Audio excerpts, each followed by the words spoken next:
Muy buenas tardes, queridos hermanos. Quiero saludarles en el amor de nuestro Señor Jesucristo. Vamos a compartir esta clase, esta exposición, eh, para gloria de nuestro Dios y Señor Jesucristo. Quiero comenzar orando, dando gracias al Señor y, como bien sabían ustedes, trata de el contenido de una comparativa entre lo que es el texto recibido o textus receptus y el texto crítico. Y vamos a ver eso durante esta clase. Entonces, le agradezco su presencia, agradezco la paciencia desde ya, porque estamos los seres humanos sujetos a muchas veces a situaciones que se dan entre nosotros, que es la falta de memoria muchas veces en recordar cosas. Entonces, para efectuar una buena clase debemos apoyarnos muchas veces en recordatorios, recuerda memorias, pero vamos a orar para que por la gracia de Dios Él nos permita efectuar esta clase y sea de edificación y bendición y nos motive a indagar y estudiar y fomente el pensamiento crítico, el pensamiento reflexivo, el pensamiento eh, que debe prevalecer entre nosotros los creyentes y de indagar mayormente en la documentación, en la historia, en la teología y por sobre todas las cosas en la Sagrada Escritura para observar todas las cosas bajo la lupa de las Sagradas Escrituras. La Biblia nos declara que debemos escudriñarlo todo y retener lo bueno. Así que quiero iniciar leyendo un texto que me parece sumamente importante, el cual está contenido en Segunda de Timoteo, capítulo 3, verso 16 y 17, que dice de la siguiente forma: Toda la escritura es inspirada por Dios y útil para enseñar, para redarguir, para corregir, para instruir en justicia, a fin de que el hombre de Dios sea perfecto, enteramente preparado para toda buena obra. Entonces, querido hermano, vamos a orar brevemente a Dios para que el Señor nos respalde y nos ayude. Padre, en el nombre de Jesús, nos disponemos en tus manos, Padre bueno, Señor, para que tú nos ayudes, Padre bendito, Señor, a tener temor reverente, Padre celestial, porque trataremos, Padre celestial, sobre tu palabra, Dios mío, Señor. Trataremos, Padre celestial, de indagar por un tiempo, Dios mío, Señor, en lo que nosotros debemos entender que es la escritura, Padre bueno, Señor, que ha sido, Padre Celestial, preservada a través de las edades, Padre bueno, Señor, que ha sido, Padre Celestial, puesta y dispuesta en las manos de la Iglesia, Padre Celestial, contemporánea, para que nosotros no nos dejemos persuadir, Dios mío, Señor, por el error, sino que tú nos preserves, Dios mío, Señor, en la verdad, en la luz, porque tu palabra, Dios mío, dice que la palabra es lámpara a nuestros pies y lumbrera a nuestro camino, Dios mío, Señor. Y en ella no hay, Padre Celestial, retención de error, Dios mío, Señor. Líbranos, Dios mío, Señor Dios Todopoderoso, de especular en contra de las Sagradas Escrituras, Padre Celestial. Bendito sea tu nombre, te damos gracias, gloria y alabanza, porque solo tú eres digno de aquello, Señor. Permítenos, Padre Celestial, hacer todo esto para tu exaltación, Señor. En el nombre de Jesús, amén. Bien, queridos hermanos, vamos a estar realizando primariamente una introducción a lo que íbamos a ver, que es esta comparativa entre lo que es el texto mayoritario y el texto crítico, ¿ya? Vamos a partir señalando en esta comparativa entre el texto recepto y el texto crítico, partir señalando como introducción que estas palabras provienen de algo que es denominado códice, ¿ya? Como hemos estado ustedes viendo en las clases en que han efectuado algunos hermanos en lo que es las traducciones de determinados periodos de tiempo, debemos indagar en lo que es un códice, que lo hemos escuchado mencionar muchas veces en aquellas clases, y un códice, para recordatorio de nuestra memoria, queridos hermanos, es un libro o manuscrito que se elabora antes de la invención de la imprenta y generalmente en el periodo de la Edad Media y anteriormente, y la palabra proviene del latín codex, ¿ya? Que significa tronco de árbol o tablilla, haciendo referencia a la manera en que los textos estaban inscritos en materiales como pergamino, papiro o papel, encuadernados en forma de hojas. Códice, entonces, nos habla de eso, de la forma en que estaban elaborados estos libros antiguos, mayoritariamente escritos antes de la invención de la imprenta. Entonces, querido hermano, en ellos estaban contenidos textos religiosos, textos de historia y muchos otros relatos que en la antigüedad eran empleados ya que vinieron en sustitución de lo que eran los pergaminos o rollos. Entonces podemos entender, querido hermano, y vamos a partir analizando mayoritariamente lo que nos dice sobre esta comparativa que vamos a efectuar entre lo que es el códice sinaítico, perdón, y lo que es vamos a partir analizando este códice sinaítico. ¿Qué es el códice sinaítico? Para preguntarnos, queridos hermanos. El códice sinaítico es uno de los manuscritos bíblicos que actualmente se consideran más importantes y antiguos existentes. O sea, se plantea de primera fuente que son los escritos más antiguos. Después vamos a estar analizando esa situación.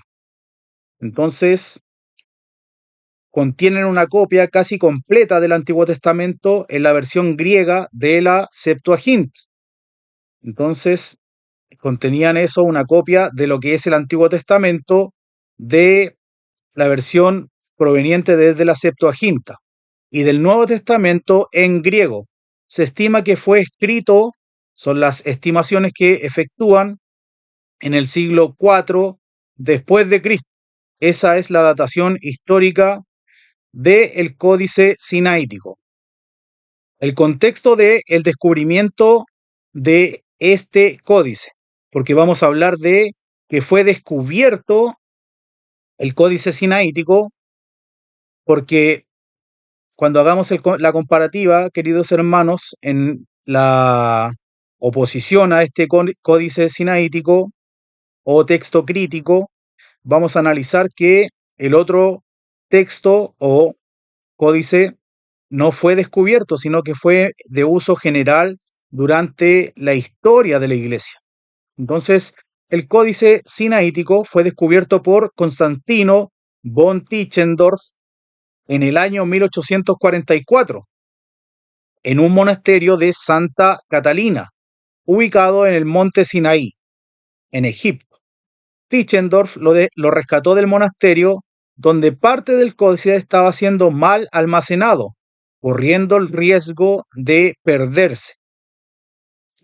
Posteriormente, Tischendorf trabajó en la restauración y estudio de este manuscrito. Ya, entonces debemos señalar que fue descubierto en el año 1844 en el monasterio de Santa Catalina, en Egipto. La importancia de este códice. Uno sería la antigüedad. Se señala que es uno de los manuscritos más antiguos del texto bíblico, escrito en el siglo IV. Se declara también en un punto 2 que la lengua original está escrito en griego uncial, que es un tipo de letra mayúscula utilizado en la época. 3. El valor histórico y textual. Es fundamental para el estudio de la crítica textual y la reconstrucción del texto original de la Biblia o Nuevo Testamento. Contiene, y su contenido nos habla de que incluye libros que siempre se encuentran en otras versiones del Nuevo Testamento o en las versiones católicas como la Epístola de Bernabé y el Pastor de Hermas. que son libros claramente no reconocidos como inspirados por en las Sagradas Escrituras mayoritariamente. Ese es parte del contenido del Códice Sinaítico, ¿ya? Su ubicación actual, debemos señalar que el Códice Sinaítico está actualmente dividido entre varias instituciones y conservado en la Biblioteca Británica de Londres, en el monasterio de Santa Catalina en Egipto, en la Biblioteca Nacional de Rusia en San Petersburgo y en la Universidad de Leipzig en Alemania. Entonces ahí está lo que es el Códice Sinaítico. Vamos a ahora avanzar y saltar a lo que es el Códice Vaticano, que es la otra fuente de aquellos conocidos como los textos alejandrinos o los códices alejandrinos. Muy bien, queridos hermanos, el Códice Vaticano, también conocido como Codex Vaticanus, nos habla que es uno de los manuscritos bíblicos más antiguos y valiosos que se conservan, escritos en griego uncial, al igual que el Códex Sinaítico, y está escrito sobre pergaminos y data del siglo IV después de Cristo, y contiene la mayor parte de la Biblia en griego, que hacíamos referencia que en el Antiguo Pacto era escrita en lo que es conocido como la Septuaginta, y en el Nuevo Testamento. Entonces, las características de este Códice Vaticano: su origen, aunque su origen exacto es incierto, se desconoce, se cree que fue elaborado en Egipto o en el Mediterráneo oriental. Su materialidad con que fue elaborado está escrito en pergaminos de alta calidad, con textos en mayúsculas griegas, que son los que habíamos hecho referencia, que son los textos unciales, y en 3 columnas por página, algo inusual en los manuscritos bíblicos, ¿ya? Su contenido contiene el Antiguo Testamento basado en la Septuaginta, ¿ya? Traducción griega del Testamento, y el Nuevo Testamento, aunque no está completo, debemos señalar que este códice no está completo. Después vamos a ahondar más en ese aspecto. Señalamos que falta parte del libro de Hebreos, no contiene las cartas pastorales, primera y segunda de Timoteo y Tito, y el libro de Apocalipsis. Debemos observar la importancia de este códice. Es uno de los manuscritos más antiguos del texto bíblico junto con el Códice Sinaítico. Representa un testimonio fundamental para reconstruir el texto original del Nuevo Testamento. Su escritura, cuidadosa y de calidad del material, refleja la importancia religiosa y cultural del manuscrito. Su ubicación actual: está ubicado, el Códice Vaticano se conserva en la Biblioteca Apostólica Vaticana en Roma, en la ciudad de Roma, Italia, donde ha estado desde el siglo XV, ¿ya? Entonces, queridos hermanos, debemos relacionarlo y hacer una alusión a esta situación, que la relación con otros códices de este Vaticano, junto con el Códice Sinaítico y el Códice Alejandrino, forman parte de las 3 grandes códices unciales que son pilares en lo que es el estudio de la crítica textual del Nuevo Testamento. En resumen, el Codex Vaticanus es un manuscrito clave para la historia del texto bíblico y un recurso invaluable para estudiosos del cristianismo primitivo y de la filología bíblica. Ahora vamos a la otra corriente, que es el texto mayoritario, o también conocido como texto bizantino y posteriormente como Textus Receptus, ¿ya? Muy bien, queridos hermanos. El texto mayoritario, también conocido como texto bizantino o texto eclesiástico, hace referencia a la tradición textual que representa la mayoría de los manuscritos griegos del Nuevo Testamento. Este texto fue el más copiado y utilizado en la Iglesia cristiana de Oriente durante siglos. Característica del texto mayoritario: su origen surgió y se difundió principalmente en el Imperio Bizantino de Oriente desde el siglo IV en adelante. Cantidad de manuscritos, debemos señalar este dato importante, que la gran mayoría de los manuscritos griegos del Nuevo Testamento, más del 90% de ellos, proceden de esta tradición textual. O sea que el texto mayoritario contiene más del 90% de lo que hoy nosotros conocemos como el texto griego del Nuevo Testamento. Como punto 3, hablemos de su contenido. Aunque presenta variaciones menores entre manuscritos, su texto es muy consistente en comparación con otras tradiciones, como lo que estábamos viendo antes, que es el texto alejandrino o el texto occidental.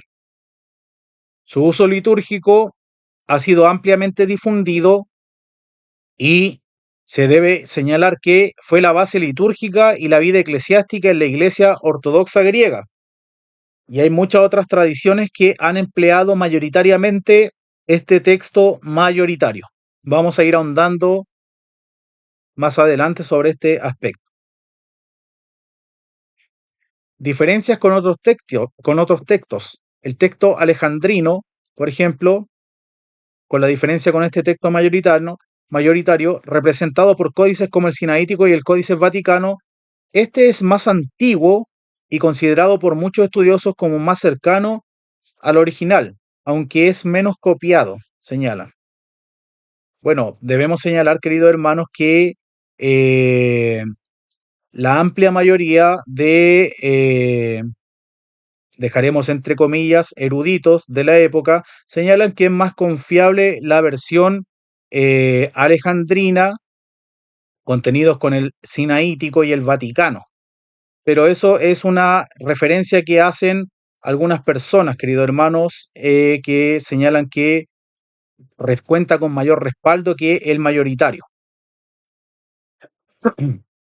En resumen, el texto mayoritario es el texto del Nuevo Testamento más ampliamente copiado y preservado en la historia del cristianismo oriental, que lo que demuestra es su influencia en la tradición eclesiástica a partir de ser posterior a los textos más antiguos. Su consistencia y popularidad lo convierten en un testimonio importante en la tradición de las Sagradas Escrituras. Debemos hablar algo claro de este texto mayoritario y es lo que me quiero enfocar, que es en el uso histórico de la Iglesia a través de los siglos. El texto mayoritario fue empleado ampliamente por los padres de la Iglesia.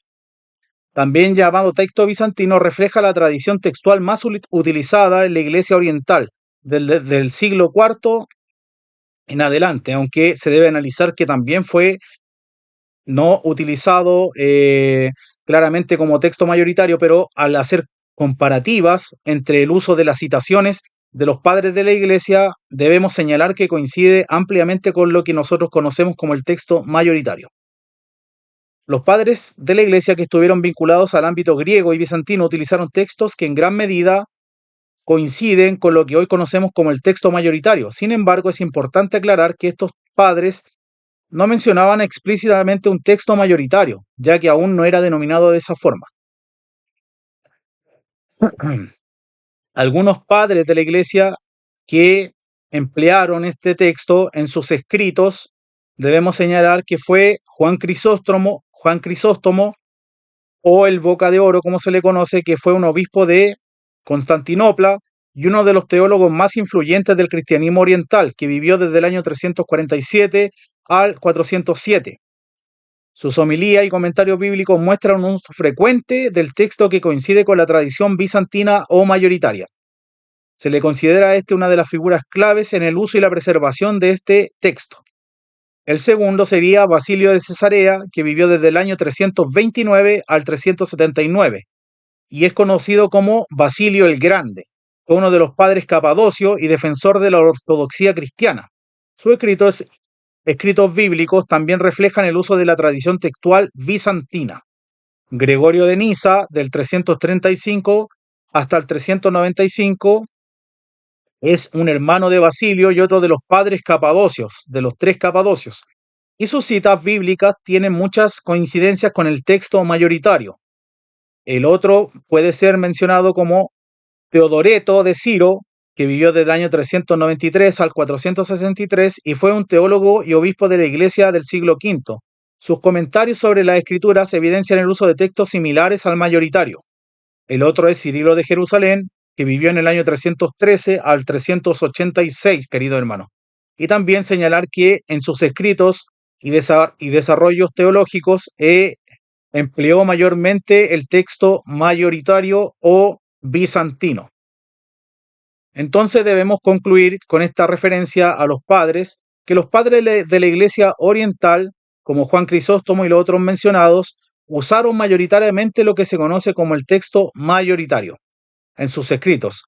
Sus obras tuvieron un papel clave en la preservación y difusión de esta tradición textual dentro del cristianismo, el cual quiero, para no y presentar esta temática como algo introductorio, querido hermano, que este texto mayoritario o bizantino fue lo que hoy nosotros conocemos como Textus Receptus, que fue el trabajo desarrollado por Erasmo de Rotterdam, ¿ya? En el siglo XVI. Hablemos un poco de este trabajo efectuado por Erasmo de Rotterdam, que escribió y compiló lo que conocemos nosotros como el Textus Receptus o texto recibido. Fue una edición impresa del Nuevo Testamento en griego, compilada y publicada por Erasmo de Rotterdam en el siglo XVI. Fue la base textual que sirvió para muchas traducciones de la Biblia al idioma vernáculo, como la Biblia Reina Valera en español y la King James versión en inglés. Erasmo entonces, que vivió desde el año 1466 al 1536, fue un erudito humanista, teólogo y crítico textual neerlandés. Su objetivo era producir una versión accesible y precisa del Nuevo Testamento en griego que pudiese servir como base de las traducciones a lenguas comunes en la obra de la Reforma Protestante. La creación del Textus Receptus o compilación rápida fue elaborada en el 1516. Erasmo publicó la primera edición del Nuevo Testamento en griego impreso, conocida como el Novum Instrumentum Omne. Utilizó un pequeño número de manuscritos griegos, disponibles principalmente como el bizantino, que más tarde se identificaría por aquellos estudiosos como el texto mayoritario. Entonces, queridos hermanos, para ir avanzando, debemos señalar que esta versión compilada por Erasmo fue la que fue empleada mayoritariamente posterior a la Reforma Protestante y también fue empleada por Martín Lutero en su Biblia o su traducción, que es conocido como el texto luterano. También fue empleado en las versiones King James y las versiones a la lengua castellana, que vendrían del trabajo de Casiodoro y Reina de Valera. Entonces, la tradición, tras la primera publicación en el año 1516, Erasmo hizo revisiones en ediciones posteriores. Se elaboraron en el año 1522, 1527 y 1535. La versión definitiva fue refinada por otros editores como Robert Stienne, o más conocido como Stephanus, y Teodoro de Beza en el siglo XVI y siglo XVII. El término, queridos hermanos, texto receptus, texto recibido, apareció por primera vez en la edición publicada en el año 1633 por los hermanos Bonaventura y Abraham Elsevier, impresores de Holanda. En su prefacio escribieron Textum ergo aves nunc ab omnibus receptum. Tienes pues el texto ahora recibido por todos. Entonces, queremos señalar eso, queridos hermanos. Y en comparación con el otro trabajo de la procedencia de lo que vendría siendo el texto sinaítico y vaticano, debemos señalar que la otra contraparte, que vendría siendo conocida como el texto crítico, fue desarrollado en parte por Tischendorf, como decíamos, que fue uno de los que descubrió o encontró uno de esos códices en la iglesia en el monasterio de Santa Catalina. Debemos señalar que este trabajo fue recogido por dos compiladores y estudiosos ingleses llamados de apellido Westcott y Hort. Brooke Foss Westcott y Fenton John Hampton y Hort realizaron su trabajo sobre el Nuevo Testamento en griego en el año 1853 y 1881. Su obra más significativa fue el texto griego original, que posteriormente vendría siendo de la base principal que emplea Nestle y Haaland y los otros compiladores y filólogos que trabajaron en lo que es el texto crítico de la escritura.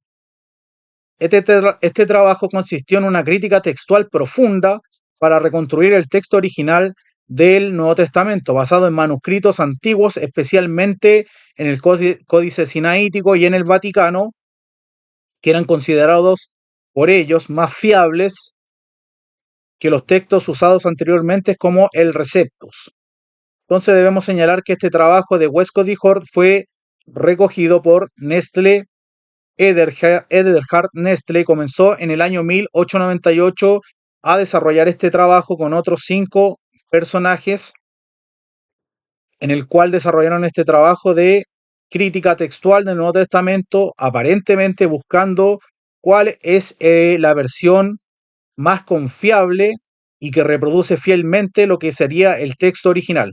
Debemos señalar, queridos hermanos, que todos estos trabajos son solamente copias, porque como tal no tenemos un texto original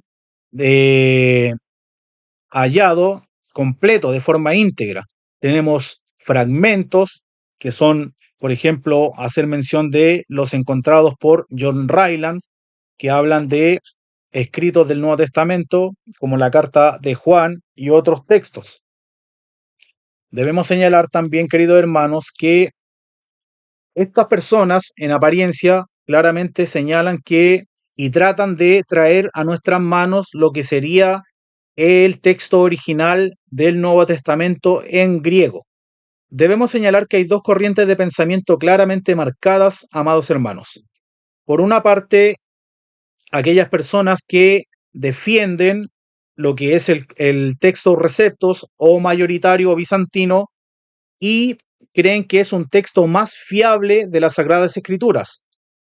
Tratemos de analizar desde la siguiente perspectiva, que en las comparativas de los escritos de los padres de la Iglesia y en el uso mayoritario y general de las traducciones a las distintas lenguas, siempre se empleó lo que sería conocido esto del texto mayoritario o bizantino. Estuvo en uso mayoritariamente a lo largo de todos los siglos de la historia de la Iglesia cristiana, fue empleado por los padres de la Iglesia, fue preservado por la gracia de Dios, fue utilizado en los escritos posteriores a la Reforma Protestante, fue la base del texto luterano, los escritos y la traducción de Tyndale también emplea esta tradición de escritos. También debemos señalar que lo que es la versión King James y Reina Valera, de donde se basaban mayormente todas las traducciones al inglés y al español, emplean este texto mayoritario. Señalar como punto fuerte que, como señalábamos en un inicio, que contenía más del 90% de lo que era considerado el texto griego. En contraparte, debemos señalar que estos personajes llamados Westcott y Hort, que emplean lo que es los códices sinaítico y vaticano para su escrito de lo que sería el Nuevo Testamento en griego, emplean el uso del Códice Vaticano, el sinaítico, y lo que encontró aquel arqueólogo, aquella persona llamado de apellido Tischendorf en el monasterio de Santa Catalina. Debemos señalar que ellos fueron encontrados en el siglo XIX y debemos señalar que las personas señalan o lo datan, no quiere decir mayoritariamente o necesario decir que tienen ese origen histórico desde el siglo IV de la era cristiana. Eso es algo que las personas lo cifran o lo datan en ese periodo histórico. No necesariamente fue encontrado o fue desarrollado en ese tiempo. Debemos también señalar, queridos hermanos, eh, de forma clara que estos escritos, que posteriormente viene a ser lo que es el texto escrito por Nestle y Aland, no contienen demasiados textos bíblicos. O sea, debemos ahondar en ese aspecto que cuando nosotros hacemos una comparativa entre la versión, por ejemplo, que empleamos nosotros mayoritariamente, que es la versión Reina Valera, o otros que provienen de la otra fuente, que sería como la versión NBI, el texto de la NBI suprime una cantidad importantísima de textos.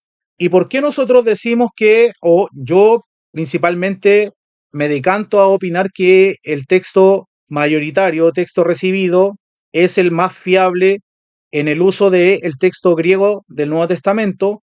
Porque cuenta con el apoyo histórico como uso claro de los padres de la Iglesia, como los teólogos protestantes de la Reforma, y en el uso posterior de las traducciones de la Biblia, y que contiene textos clarísimos en los cuales, querido hermano, y aquí vamos a ahondar un poquito en por qué eh, yo no considero fiable lo que proviene del trabajo desde el texto vaticano sinaítico. ¿Alguna persona tiene o tiene la confianza clara en que lo que procede desde el Vaticano, que fue encontrado claramente en un monasterio católico, y en las bibliotecas del Vaticano en Roma, estos textos, si alguna persona o protestante cree y tiene confianza en lo que proceda del Vaticano, debía analizar claramente una mirada más ecuménica en su vida. Pero nosotros los protestantes nos inclinamos y la gran mayoría de iglesias protestantes se inclinan más al uso de lo que es el texto Receptus por su cantidad y preservación en el uso con miles de copias de lo que sería la traducción del texto griego del Nuevo Testamento. Entonces debemos señalar que las versiones que provienen de el trabajo de Westcott y Hort y posterior de Nestle y Aland suprimen muchos textos claros en los cuales, por ejemplo, el texto que yo hacía mención al inicio, lo suprimen porque estas personas teológicamente no creen, hermanos amados, en aspectos doctrinales tan importantes como lo que sería la inerrancia de las Sagradas Escrituras. Ellos no creen claramente en lo que sería esta doctrina de la inerrancia e infalibilidad de las Sagradas Escrituras, y los textos que aparecen suprimidos o no aparecen en este trabajo son claramente textos que sí avalan lo que sería la inspiración e inerrancia de las Sagradas Escrituras. También no aparecen textos claramente que señalan lo que sería la deidad de Cristo. En el trabajo de Westcott y Hort, de Nestle y Aland, y el texto crítico no aparecen los textos bíblicos que hacen alusión a la deidad de nuestro Señor Jesucristo, y ponen en entredicho lo que sería la encarnación, lo que sería también la resurrección de Cristo. Entonces, por eso es fácil encontrar en las versiones, por ejemplo, la nueva versión internacional, la NBI, que aparecen suprimidos todos estos textos bíblicos que hacen alusión a la deidad, a la resurrección de nuestro Señor Jesucristo. Otros textos, claros, que aparecen suprimidos son aquellos en los cuales se hace hincapié en lo que es la piedad de la vida cristiana. Aparecen desvirtuados en este trabajo desarrollado por estos teólogos, porque claramente ellos no creían en aquellas doctrinas.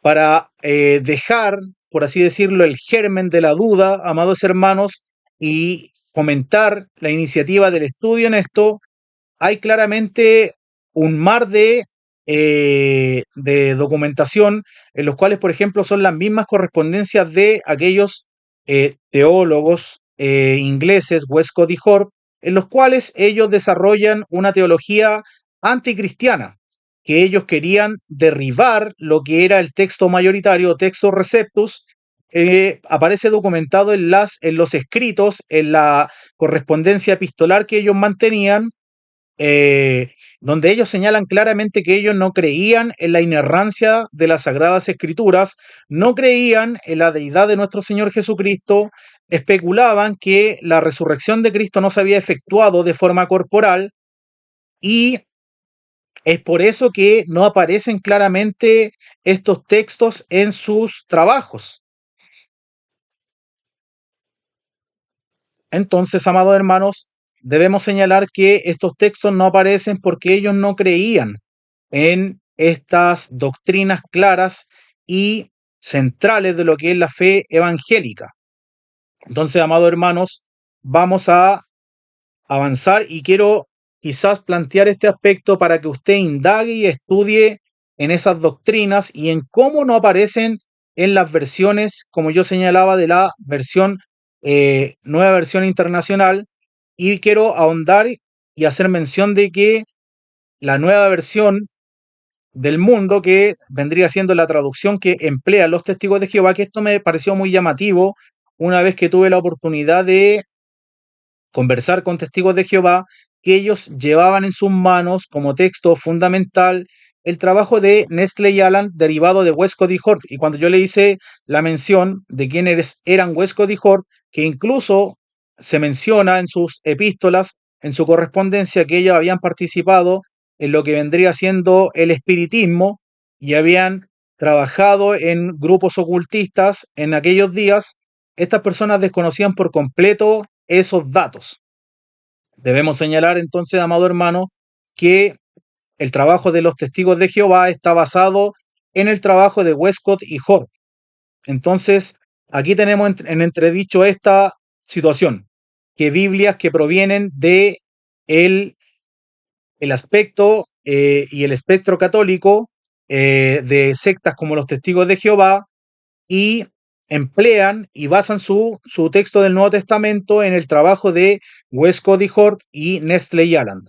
Entonces, el texto crítico, querido hermano, para las facciones más fundamentalistas y ortodoxas de el cristianismo y el protestantismo son vistas siempre con desconfianza, amado hermano.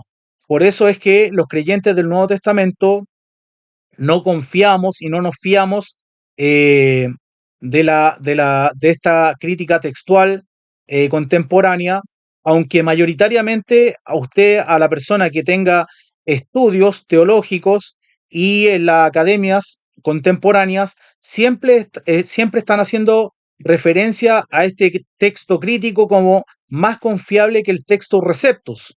Debemos poner en entredicho la capacidad, amado hermano, y confiabilidad de aquellos supuestamente eruditos que pasan por alto doctrinas piramidales y fundamentales de las Sagradas Escrituras y de la base ortodoxa del cristianismo, como son la deidad de Jesucristo, como son la confiabilidad de la Sagrada Escritura, la inerrancia, la inspiración de aquellas.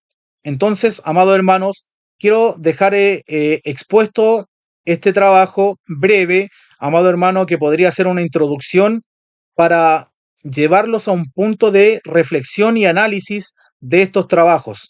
Quiero dejarlo en sus manos para su libre disposición y para que usted, con una mente crítica, amado hermano, indague más en lo que son estas dos corrientes, lo que son el texto mayoritario bizantino, textus receptus, que es la base fundamental de las grandes Biblias que durante toda la historia hemos empleado y utilizado, o esta otra corriente que es el Códice Sinaítico, el Vaticano, el trabajo efectuado por Tischendorf y posteriormente por Westcott y Hort, que decantó en lo que es el trabajo de Nestle y Aland y el texto crítico, para que usted los contraponga y analice, por ejemplo, leyendo textos que hablan de lo que es la resurrección de Cristo, lo que es la deidad y encarnación del Verbo de Dios, en contraparte con los otros textos que no ni siquiera aparecen, porque los autores no creían en estas doctrinas, amados hermanos. Así que dejo este trabajo agradeciendo a nuestro Dios para que usted pueda llevar a cabo un estudio más sostenido de lo que serían estas dos corrientes del Nuevo Testamento en griego y lo que hoy día nosotros validamos como escritura inspirada por nuestro Dios. Padre, te doy gracias por este tiempo.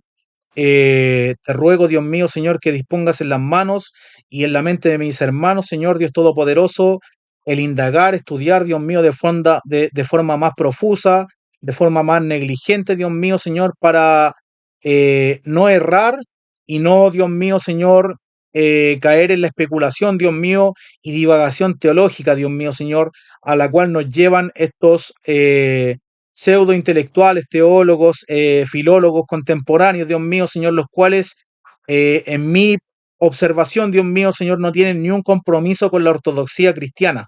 Más bien son facciones liberales, las cuales incluso, Dios mío, Señor, personas que trabajaron en las nuevas ediciones de la Biblia, Dios mío, practican y defienden lo que son las corrientes LGTBIQ+.